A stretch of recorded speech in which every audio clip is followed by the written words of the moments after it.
Hello everyone, welcome to my YouTube channel English literature zone. आज के video में हम लोग the castle of Otranto as a Gothic novel पे notes देखेंगे। ठीक है, mainly as a Gothic novel को ही डिस्कस कर रखे हैं इस नोट्स में। तो आपको अगर एग्जाम में क्वेश्चन आए as the castle of Otranto as a Gothic novel या Gothic element in the castle of Otranto, तभी आप इस आंसर को लिख सकते हो।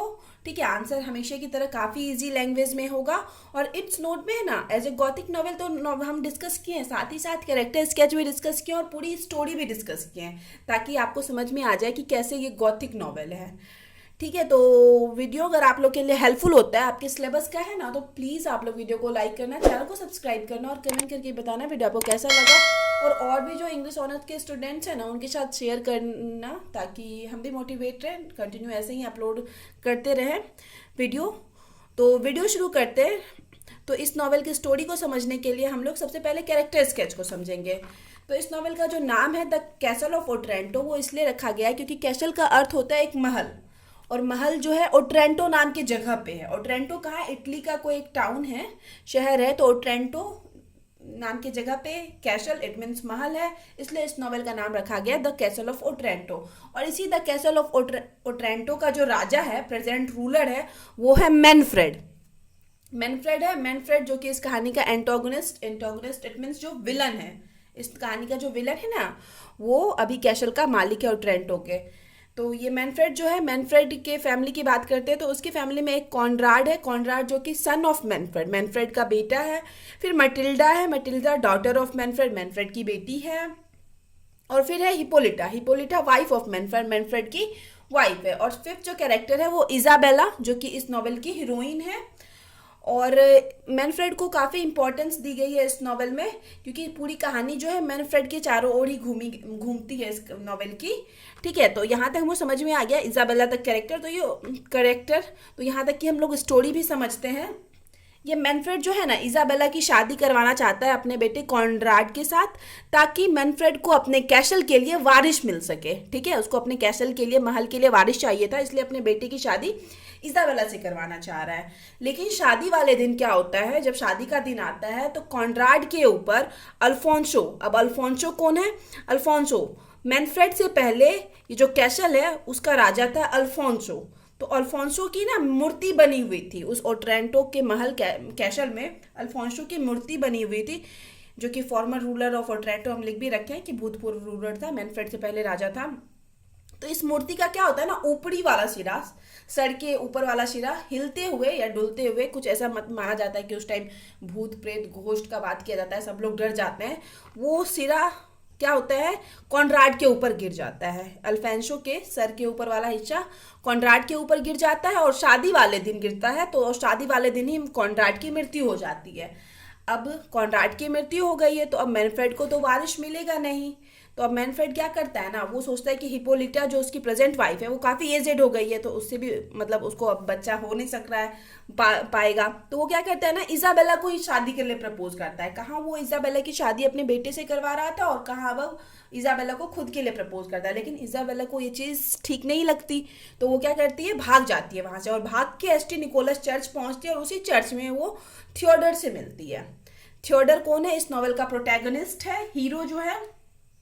ठीक है, तो यहाँ जाके थियोडर से मिलती है। तो ये दोनों जब मिलते हैं तो मैनफ्रेड को जब पता चलता है कि ये इजाबेला थियोडर से जाके मिली है, तो ये मैनफ्रेड क्या बोलता है ना, थियोडर को फांसी का सजा सुना देता है। और जब मतलब बंदी बना के थियोडर को ले जाया जाता है, तो ये जो फ्रायर जेरोम कौन है? एसटी निकोलस चर्च जहाँ पे इजाबेला पहुंची थी, वहाँ का प्रिस्ट है, प्रिस्ट ऑफ चर्च, पुजारी है।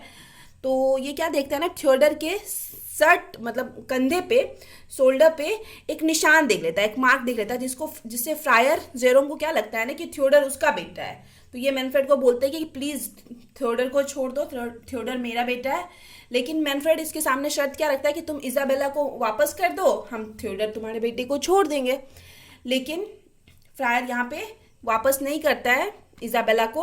लेकिन अब ये जो थियोडर जो बंदी बन के चला गया मैनफ्रेड के पास, तो क्या होता है ना, मटिल्डा जो कि मैनफ्रेड की बेटी है, वो थियोडर को आज़ाद करवा देती है, मतलब अपने पिता से छुप के थियोडर को आज़ाद करवा देती है।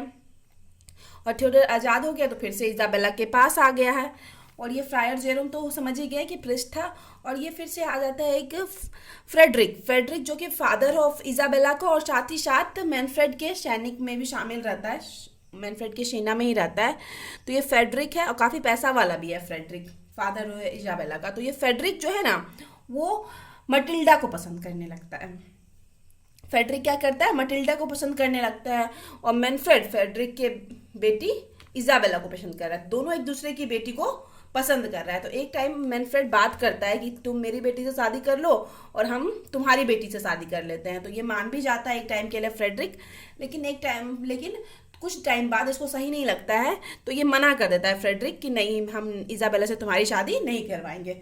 ठीक है, तो ये हो जाता है। तो यहाँ पे ये बहुत गुस्सा हो जाता है जब मना कर दिया ये फ्रेडरिक कि नहीं, हम तुम्हारी शादी इजाबेला से नहीं करवाएंगे। तो ये पूरा गुस्सा हो जाता है। और एक दिन क्या होता है ना, मैनफ्रेड को मतलब उसके कुछ आदमियों के द्वारा पता चलता है कि इजाबेला और थियोडर कहीं पे मिल रहे हैं, कहीं पे मिलने वाले हैं। तो वो अब पूरा गुस्सा है, इजाबेला को भी अब मारना चाह रहा है गुस्से से क्योंकि इजाबेला भी उसको मिल नहीं रही है। तो वो जाता है अंधेरे में और सामने जो लड़की उसको दिखती है जहाँ पे उसको बताया गया था कि वहाँ पे थियोडर और इजाबेला मिलने वाले हैं, वो जाता है अंधेरे में, सामने उसको जो लड़की दिखती है उसको चाकू मार देता है। लेकिन क्या होता है ना कि वो इजाबेला नहीं रहती है, वो उसकी खुद की बेटी मटिल्डा रहती है। और वो मतलब अंधेरे की वजह से अपनी बेटी मटिल्डा को ही चाकू मार देता है और उसी टाइम मटिल्डा की मृत्यु हो जाती है। और जब इसको रियलिटी पता चलती है मैनफ्रेड को तो ये शौक में चला जाता है कि खुद से खुद की बेटी को मार देना। तो ये शौक में चला गया,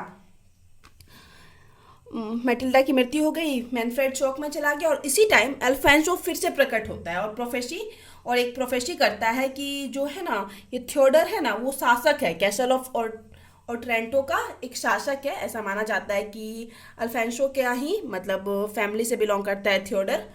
तो ये अल्फांसो ये आके यहाँ पे प्रोफेसी कर देता है, भविष्यवाणी कर देता है और थियोडर को ये कैसल ऑफ ओट्रेंटो का मालिक बना दिया जाता है, मतलब वहाँ का राजा बन जाता है थियोडर।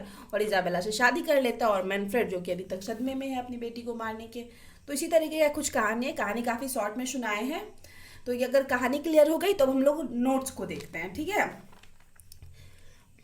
तो सबसे पहले नोट्स में हम इंट्रोडक्शन को मेंशन कर रखे हैं।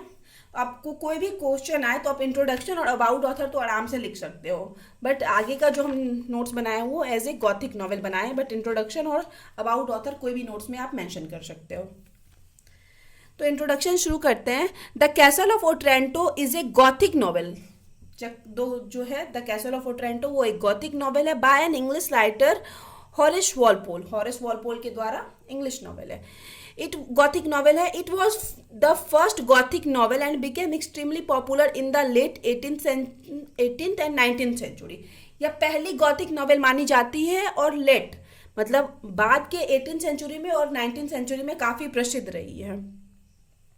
The novel shows several Gothic elements. Novel में हम लोग को ढेर सारा गॉथिक तत्व देखने को मिलता है, सच है जैसे कि मिस्टेरियस सेटिंग। एक मिस्टेरियस क्या हो जाता है ना, एक रहस्यमयी सेटिंग देखने को मिलती है। Mysterious and suspenseful atmosphere.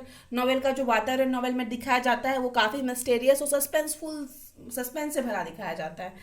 Ancient prophecy, प्राचीन प्रोफेसी, भविष्यवाणी दिखाया जाता है। विजन यानी भविष्य के बारे में सोचना, उसके लिए प्लान बनाना, ये दिखाया जाता है। जैसे कि अभी हम बताएं मैनफ्रेड कर रहा था कि उसको वारिस चाहिए था। हाई इमोशन, ढेर सारा बहुत ज़्यादा इमोशन दिखाया गया है। सुपर नेचुरल इवेंट्स यानी भूत प्रेत आत्माओं इन सब के बारे में बात किया गया है। एंड वुमेन इन डिस्ट्रेस, और औरतों को डिस्ट्रेस इट मीन्स दिखाया गया है प्रॉब्लम में, संकट में। द नोवेल जो नॉवेल है ना दिखाती है shows basically all elements of Gothic literature. Novel हम लोग को दिखाती है सारा एलिमेंट्स गॉथिक लिटरेचर का, जो भी गॉथिक साहित्य का जो भी तत्व होता है, फीचर्स होता है, वो सारा हम लोग को इस नॉवेल में देखने को मिलता है। The novel is medieval tale of knights. Medieval एक पुरानी कथा है, किसकी? नाइट्स इट मीन्स सैनिकों की, सूरवीरों की। रोमांस, जिसमें रोमांस भी दिखाया गया है। कर्सेस मतलब श्राप भी दिखाया गया है एंड हॉरर भी दिखाया गया, भय भी दिखाया गया। It was first published in 1764 और इसको पहली बार जो पब्लिश करवाया गया था वो 1764 में करवाया गया था। अब हम लोग अबाउट ऑथर देखेंगे। The author of this novel Horace Walpole जो है इस नॉवेल के जो ऑथर है, is also known as Horatio Walpole. वो होरेशियो वोलपोल के नाम से भी जाने जाते थे, लेकिन जाने जाते हैं, मतलब इनका जो रियल नाम है वो होरेशियो वोलपोल ही है, बट इनको मतलब ये जो फेमस हुए वो हॉरेस वोलपोल के नाम से फेमस हुए। He is known as an English writer, वो एक इंग्लिश राइटर के रूप में जाने जाते हैं। आर्ट हिस्टोरियन, कला इतिहासकार के रूप में। Man of letters, man of letters क्या होता है ना, एक ऐसा इंसान जिसको कि नॉवेल से, ड्रामा से रिलेटेड काफ़ी नॉलेज हो, ठीक है। फिर एंटिक्वेरियम, एंटिक्वेरियम क्या हो जाता है, पुरातात्विक। एंड पॉलिटिशियन, और साथ ही साथ ही अच्छे पॉलिटिशियन, राजनेता के रूप में भी जाने जाते थे। He was also a very good friend of Thomas Gray, Thomas Gray जो है काफ़ी अच्छी अच्छी पोएम लिख रखे हैं, तो उनके भी काफ़ी अच्छे फ्रेंड के रूप में जाने जाते हैं। Pole is perhaps best known for his enormous contribution to English epistolary literature, तो जो वॉलपोल हैं वो जाने जाते हैं अपने एनॉमरस यानी बहुत बड़े योगदान, कंट्रीब्यूशन के लिए टू इंग्लिश, इंग्लिश के एपिस्टोलरी यानी क्या हो जाता है ना, एक ऐसा नॉवेल जो कि लेटर्स की हेल्प से लिखा गया हो, बहुत सारे लेटर्स को इकट्ठा करके कोई कहानी बनाई गई हो, उसी को एपिस्टोलरी नॉवेल कहा जाता है, ठीक है। तो उसी के लिए मेनली जाने जाते हैं। और ए जॉनरा, जिसके मतलब डिफाइन भी किए, a genre comprised of collection of letters, मतलब एक ऐसा शैली जिसमें कि लेटर्स को मिलाया जाता है, कलेक्शंस ऑफ लेटर्स रखा जाता है टू फ्रेंड्स एंड फैमिली, जो कि फ्रेंड या तो फिर किसी फैमिली मेंबर का भी हो सकता है, ठीक है। तो इस चीज़ के लिए जाने जाते थे। अब हम लोग देखेंगे Gothic element in the castle of Otranto, castle of Otranto में क्या क्या गॉथिक एलिमेंट देखने को मिलता है। सबसे पहले सेटिंग की बात करेंगे। The setting of the novel, इस नॉवेल की जो सेटिंग रखी गई है, the castle of Otranto, castle of Otranto में रखी गई है। Is in A castle of Otranto in Sicily, जो कि एक सिसली में कैसल ऑफ ओट्रेंटो है, वहीं पे सेटिंग रखी गई है। दस इस प्रकार it creates a sense of remoteness, एक सेंस ऑफ रिमोटनेस, एक अलगाव की भावना दिखाती है, मतलब एक पुराने कैसल महल में इसकी जिस तरह से सेटिंग रखी गई है ये बाकी सब नॉवेल से अलग है। And lends an atmosphere of medievalism, और एक तरह से एक मेडिवलिज्म इट मीन्स जो एक पुराने टाइम का जो एटमोस्फियर, वातावरण होता था ना प्राचीन कहानी का, तो उस तरीके का एक एटमोस्फियर जिससे तैयार हो जाता है। Which is associated with belief in magic and which craft, जो कि जुड़ा होता है इस चीज़ के में विश्वास से, जादू टोना के विश्वास, जिसमें दिखाया जाता है कि जादू टोना से जुड़ा होता है। घोस्ट एंड गोबलिन, भूत पिचास की जिसमें बात की जाए। स्पिरिट एंड फैटम, और आत्मा प्रेत, इन सब के बारे में बात की जाए। तो जिस तरह से जिसकी सेटिंग जो महल को रखा गया है, कैसल को, तो ये चीज़ यहाँ से क्लियर होता है। मैनफ्रेड जो विलन था, the present ruler of the castle has arranged a marriage between son Conrad and Isabella, ये तो हम क्लियर कर चुके हैं कि जो शादी करवाना चाह रहा है इजाबेला, शादी अरेंज करता है। The daughter of marquis of Vicenza, marquis क्या होता है ना, एक पैसे वाले फैमिली को कहते हैं, तो ये जो फ्रेडरिक है वो पैसा वाला फैमिली से बिलोंग करता था, इजाबेला का पिता। तो यहाँ पे बताया गया कि इजाबेला की शादी, जो कि डॉटर है फ्रेडरिक की, तो यहाँ पे आप ये the daughter of Frederic direct ये भी लिख सकते हो। अब ये हो गया कि फेडरिक की जो डॉटर थी। The real purpose of Manfred behind this marriage, और इस मैरिज के पीछे जो रियल उद्देश्य था मैनफ्रेड का, is avoid an ancient prophecy, वो एक पुरानी प्रोफेसी को अवॉइड करना चाहता था, उससे छुटकारा पाना चाहता था। दैट जो कि थी the castle and lordship of the Otranto should pass from the present family, कि मतलब पुरानी एक टाइम कभी प्रोफेसी हुई थी कि जो कैसल महल है ना, और जिस पे अधिकार है, ओट्रेंटो का जो महल है उस पे जिसका भी अधिकार है, should pass from the present family, वो चली जाएगी प्रेजेंट फैमिली के से, मतलब जिसके पास उसका अधिकार है उससे छिन जाएगी।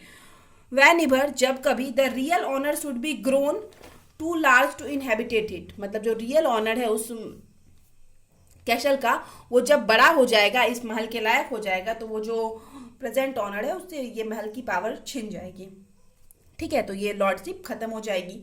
ये चीज़ का प्रोफेसी हुआ था, भविष्यवाणी हुआ था कभी, तो इस वजह से भी ये शादी करवाना चाह रहा था अपने बेटे की, ताकि इसको वारिस मिल सके। The castle is the pivot of the story in this novel, तो इस नॉवेल की जो स्टोरी में जो है कैसल एक केंद्र बिंदु का काम करता है, एक प्रधान भूमिका निभाता है, महत्वपूर्ण भूमिका निभाता है महल, क्योंकि जो पूरी कहानी है ना महल के इर्द गिर्द ही घूमता है। And the whole theme revolves around it, और तो सारा विषय है मेनली मैनफ्रेड से रिलेटेड है, और मैनफ्रेड तो राजा है, तो हो गया कि अकॉर्डिंग टू कि मतलब इसी के अकॉर्डिंग कि सारा जो कहानी है या नॉवेल का विषय है वो कैसल के चारों ओर घूमता है। अब एटमॉस्फेयर की बात करते हैं, यानी वातावरण की। The atmosphere of the castle of Otranto, जहाँ मतलब जब वहाँ ओट्रेंटो के जो कैसल है उसके एटमोसफेयर की बात की जाए, इज ग्लूमी एंड सोम्बर, मतलब ग्लूमी दिखाया गया है। ग्लूमी इट मीन्स एक तरह से थोड़ा उदास, शांत शांत उस तरीके से दिखाया गया है, ड्रामा टाइप का। From the beginning till the end, starting से लेके एंड तक ऑफ द नॉवेल, नॉवेल के। And it is one of the essential feature of Gothic novel.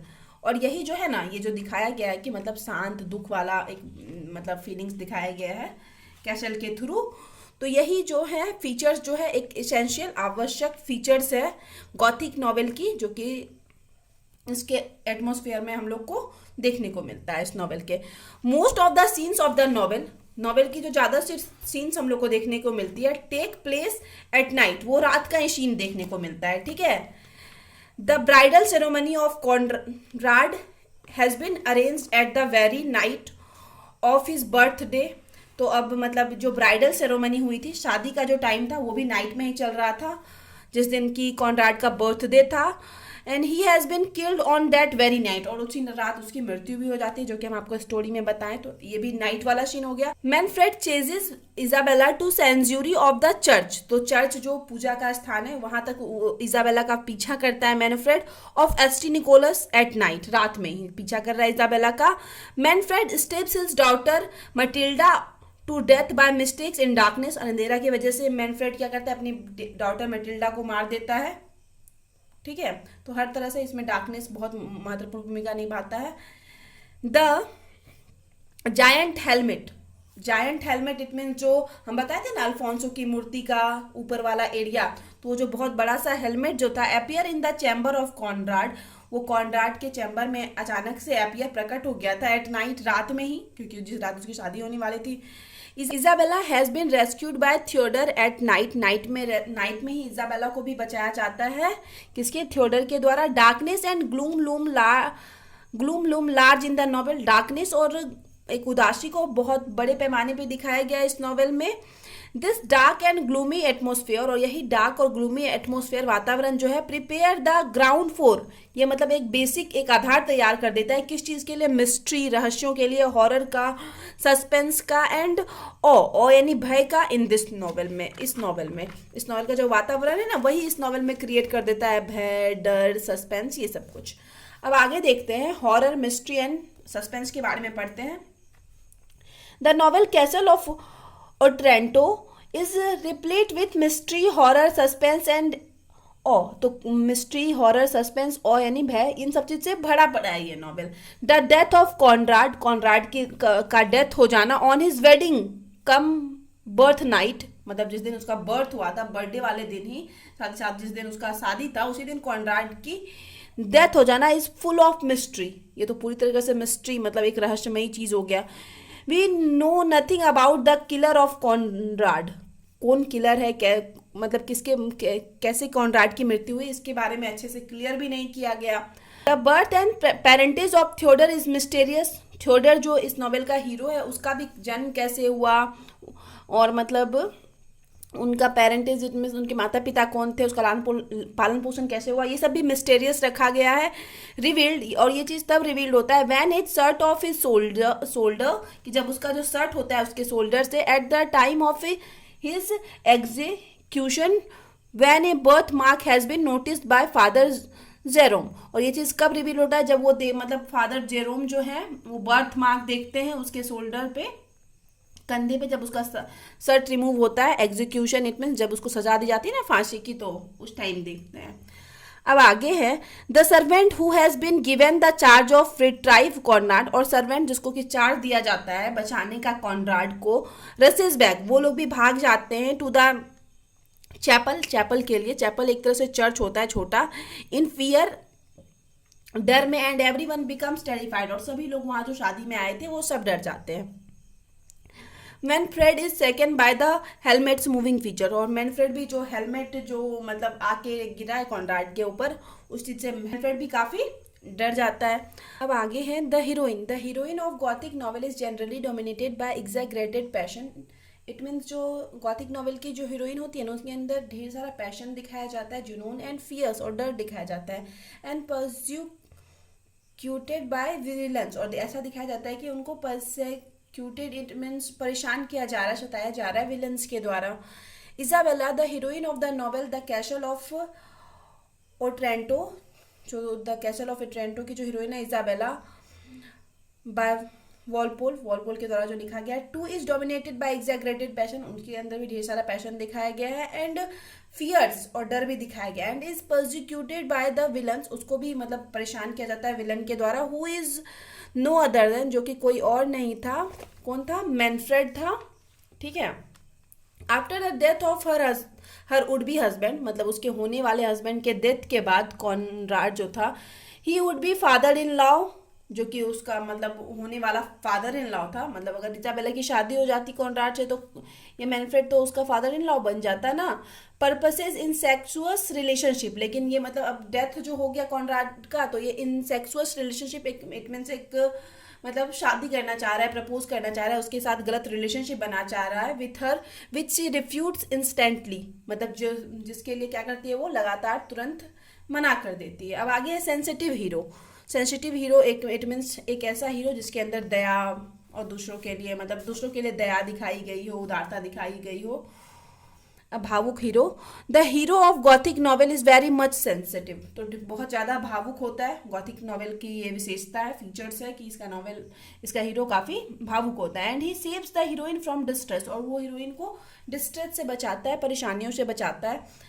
Theodore the hero of the novel the castle of Otranto का जो hero है Theodore is very much sensitive, वो भी काफ़ी भावुक है। He is virtuous, वह मतलब काफ़ी वर्चुअस है, इट मीन्स भला है, लॉयल है, एंड ओबीडियंट, आज्ञाकारी भी है। He is obedient to his father Jerome, अपने पिता जेरोम के लिए भी काफ़ी ओबीडियंट यानी आज्ञाकारी रहता है वो। He is generous person, generous it means वो हो जाता है ना एक उदार आदमी रहता है, ठीक है, जो सबके लिए सोचता है, सबके प्रॉब्लम में हेल्प करता है। It is out of his generosity that, यह उसकी जेनरसिटी की वजह से ही होता है, दैट ही सेव्स इजाबेला, कि वो इजाबेला को बचाता है। When she has been persecuted by Manfred, जब उसको मैनफ्रेड के द्वारा परेशान किया जा रहा था तो वो इजाबेला को बचाता है। Though he is a stranger to Isabella, हालांकि वह स्ट्रेंजर मतलब एक इजाबेला के लिए क्या था, एक स्ट्रेंजर था, एक अजनबी था, फिर भी इजाबेला की हेल्प करता है। द विलन की बात करते हैं। The villain of A Gothic novel is satanic and barbaric in nature, तो विलन जो होता है गॉथिक नॉवेल का वो सैटेनिक यानी शैतान की तरह, या फिर बोलते हैं बुरा, जिसके अंदर शैतान वाला नेचर हो वो, और बार्बरिक क्या होता है ना, असभ्य होता है। He is terrifying male characters who is the victim of his impulses, वह एक भयानक पुरुष चरित्र रहता है, ठीक है, मेल कैरेक्टर एक भयानक टेरिफाइंग डराने वाला मतलब मेल कैरेक्टर रहता है, जो अपने आवेग का शिकार रहता है, अपने आवेग, अपने अंदर के गुस्से, फ्रस्ट्रेशन का। Manfred is the villain of this novel, इस नॉवेल के जो विलन है वो मैनफ्रेड है। ही है सैटेनिक एंड बार्बरिक नेचर, उसके अंदर भी सैटेनिक यानी शैतानों वाला नेचर और बार्बरिक यानी असभ्य है। He is always concern about his on earthly pleasure, वह सिर्फ अपने अर्थली प्लेजर, पैसा, धन, महल कैसे बचाना है, कैसे को, ये सब सोचता रहता है। ही टॉर्चर्स हिज वाइफ हिपोलिटा, वो अपनी वाइफ हिपोलिटा को टॉर्चर करता है। हर डॉटर मटिल्डा, और हिपोलिटा की जो बेटी है मटिल्डा उसको भी टॉर्चर करता है। एंड ऑल्सो इजाबेला, और इजाबेला को भी टॉर्चर करता है। आफ्टर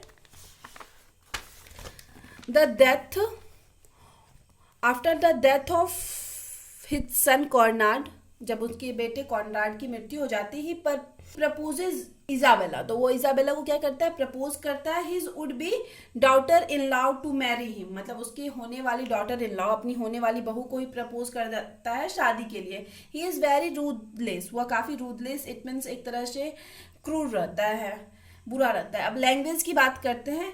एक gothic novelist chooses such vocabulary that refer to, जो गॉथिक नॉवलिस्ट होते हैं, उपन्यासकार होते हैं, जो भी गॉथिक नॉवेल्स लिखते हैं, तो वो हमेशा ऐसा वोकैबुलरी इट मीन्स ऐसा शब्द चुनते हैं that refer to our emotion and feelings, जो कि हमारे इमोशन और फीलिंग्स से रिलेटेड हो, ठीक है। Capable to evoking fear, anxiety, horror, mystery, और जो हम लोग के अंदर डर को या फिर फियर को, डर को, एंजाइटी को, हॉरर को, मिस्ट्री, ये सब चीज़ जगा सके, ये सब की भावना उत्पन्न कर सके, तो ऐसा सब वर्ड यूज़ करते हैं नॉवलिस्ट, जो भी गॉथिक नॉवलिस्ट होते हैं। Walpole uses such words, Walpole भी यूज़ करते हैं ऐसे वर्ड्स का। And phrases which evokes our emotion, जो कि हमारे इमोशन को इवॉक्स जगाते हैं, एंड फीलिंग्स को। Some words are mention here such as, कुछ वर्ड्स जो इस नॉवल में यूज किए गए हुए हैं जो हमारी फीलिंग्स को जगाते हैं वो मेंशन किया, जैसे कि इंचेंटमेंट। इंचेंटमेंट एक तरह से बोल सकते हैं जादू, घोस्ट भूत, हॉन्टेड डरावना जगह, विजन भविष्य के बारे में सोचना, प्लान बनाना, अगोनी पेन को दिखाना, टीयर आंसू, रेस्ट यानी मनहूस, ब्रेथलेस प्राणहीन, anger impatience, enraged furious, rage गुस्सा, क्रोध डर, मतलब एक तरह से हर चीज का मीनिंग वही होगा। रोध यानी भी हो जाता है क्रोध। ट्रिमेंडस यानी भी भयानक, इटिशी, ये सब वर्ड यूज किया गया है। Create feelings of mystery horror and fear, जो कि हम लोग के अंदर मिस्ट्री हॉरर और फियर का फीलिंग्स जगाते हैं। अब आगे है 10। इस प्रकार the castle of Otranto is A true Gothic novel, जो कैसल ऑफ ओट्रेंटो है ना एक सच्ची गॉथिक नॉवेल है। Since all the elements of this genre, क्योंकि इसमें जो मतलब गॉथिक नॉवेल की जितनी भी विशेषता है गॉथिक नॉवेल की वो सारी इसमें पाई जाती है। Of literature are presented in it, जो भी गॉथिक नॉवेल की लिटरेचर में सारी एलिमेंट्स जो है इसमें पाई जाती है गॉथिक नॉवेल की, तो ये क्या है एक सच्चा एग्जाम्पल है, एक सच्चा गॉथिक नॉवेल है। ठीक है, तो यहाँ पे वीडियो खत्म होता है। वीडियो अगर आपको अच्छा लगा तो प्लीज़ आप लोग वीडियो को लाइक करना, चैनल को सब्सक्राइब करना और कमेंट करके बताना वीडियो आपको कैसा लगा। मिलते हैं नेक्स्ट वीडियो में नेक्स्ट टॉपिक के साथ।